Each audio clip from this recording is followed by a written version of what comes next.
kalau yang ini beritanya anget banget nih gengs, kayak kue pancong Wang Ali.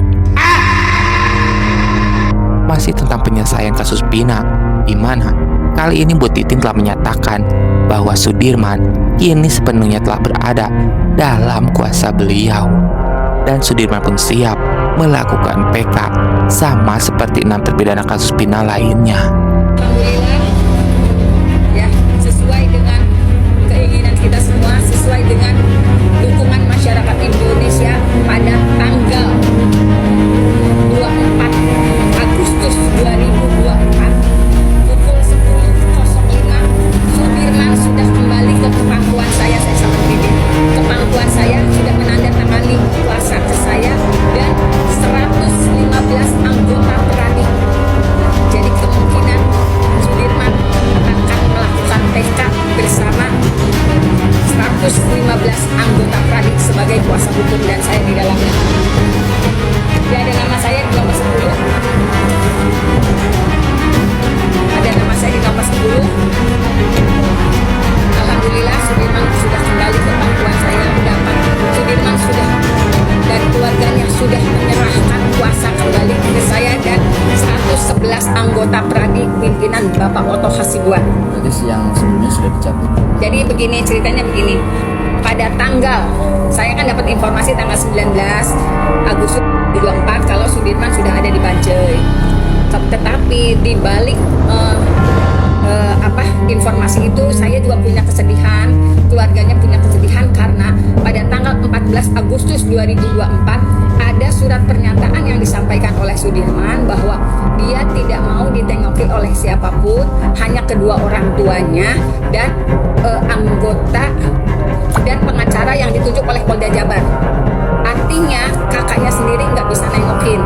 Nah, berdasarkan surat pernyataan itu, saya tentu saja gregetan lah. Maksudnya ini kok kenapa Sudirman nggak mau ketemu sama yang lain, sama kakaknya? Karena yang bisa berkomunikasi dengan baik itu kakaknya, yaitu Beni Indrayana.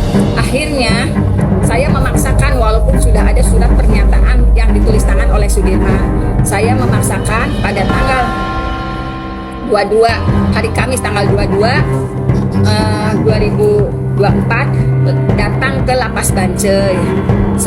Kemudian sebelum masuk kan mendaftar, walaupun sudah diterima, tetapi ada salah satu karyawan lapas yang menyatakan ada surat pernyataan dari Sudirman yang tidak mau ditemui oleh siapapun kecuali kedua orang tuanya dan pengacara yang ditunjuk oleh Polda Jabar. Dengan argumen itu saya juga berargumen ke karyawan tersebut, Pak, Bapak yakin nggak itu permintaan Sudirman tidak mau ketemu dengan kakaknya?